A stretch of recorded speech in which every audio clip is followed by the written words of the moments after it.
नमस्कार दोस्तों, मैं अमरिंदर। आप देख रहे हैं हमारा यूट्यूब चैनल अमरिंदर मोटिवेट 2।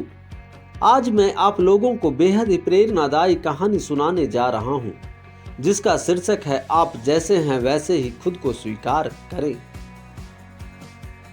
एक जेबकतरे ने सेठ के कपड़ों में से रत्न और जेवरात काट कर निकाल लिया। उसे लेकर वह बाजार में गया और बेच आया। बेचने से उसे जो पैसे मिले उससे उसने रात में एक से बढ़कर एक पकवान बनाए।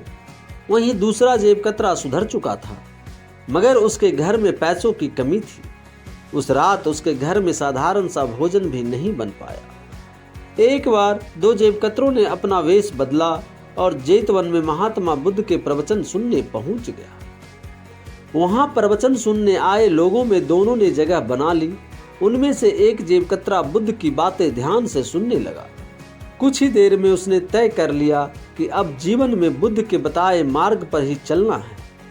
वहीं दूसरा जेबकतरा ऐसे लोगों को खोजता रहा जिनकी जेब काटी जा सके। धर्म सभा में उसे एक सेठ मिल भी गया। सेठ के वस्त्र रत्न जड़ित थे।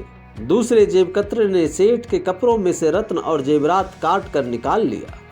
उसे लेकर वह बाजार में गया और बेच आया। बेचने से उसे जो पैसे मिले उससे उसने रात में एक से बढ़कर एक पकवान बनाए। वहीं दूसरा जेबकतरा सुधर चुका था, मगर उसके घर में पैसों की कमी थी।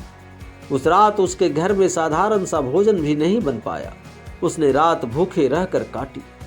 सुबह हुई तो चोरी करने वाले जेबकतरे ने अपने मित्र के बहुत मजाक उड़ाया। वह बोला, तुम तो खुद को बहुत महान समझते हो। अब कहाँ गई तुम्हारी सारी महानता? तुम अपने लिए भोजन का भी इंतजाम नहीं कर पाए। अब मित्र ने सोचा कि काम तो इसने गलत किया, पर अच्छे अच्छे पकवान इसी ने खाए, जबकि मुझे भूखे रहना पड़ा।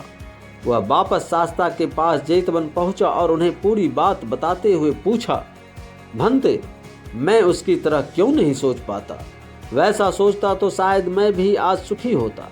बुद्ध बोले, तुम जैसे हो वैसा खुद को स्वीकार किया, यही सबसे बड़ी बुद्धिमत्ता है।